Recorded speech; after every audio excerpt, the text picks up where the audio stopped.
sest me kõik teeme vigu. Ja süüdistamine on lõputu ring.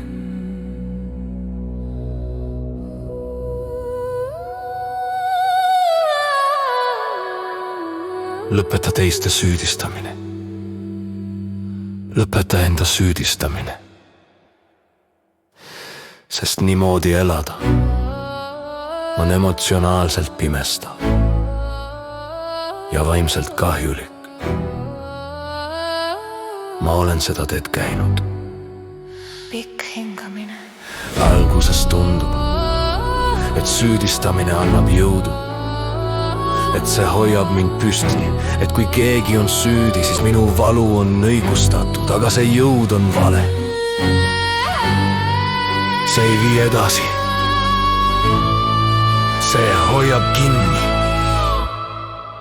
Mitte andestamine on raske koorem. Mida ma kannan iseenda sees. See ei karista teist, see pidurdab mind. See seob mu mõtted, mu hingamise, mu keha. Mitte andestamine on nagu pime tuba, kus ma komistan ikka ja jälle sama valu otsa ja nimetan seda tööks, aga see ei ole tõde, see on haav, mis pole saanud õhku. Ja siis ühel hetkel ma ei jaksa enam. Ma ei jaksa kanda. Ei viha. Ei süüd, ei õigustus. Ja ma küsin vaikselt, mis siis? Kui ma laseksin lahti. Andestamine ei ole õigustamine.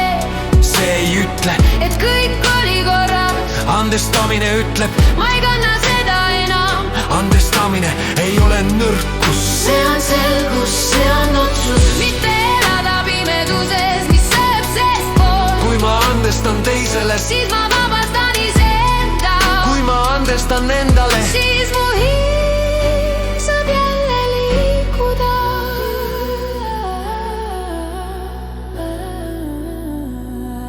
Sest ma näen nüüd, me kõik eksime. Teadlikult ja teadmatult hirmust, valus, õpitud pimedusest. Ja süüdistamine ei ravi seda. Ainult ausus ja pehmus teevad ruumi paranemisele. Mitte andestamine on hävitav vägi, ta kuivatab südame, ta teeb mõistuse jäigaks, ta paneb elu seisma.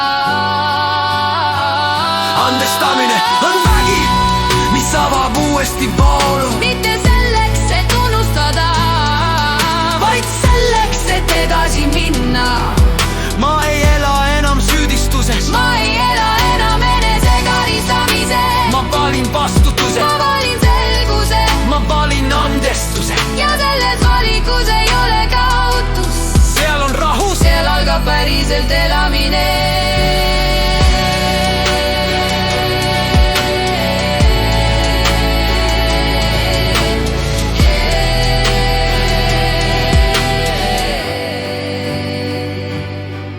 Selles valikus ei ole kaotus. Seal on rahu. Seal algab päriselt elamine. Päriselt elamine. Päriselt elamine.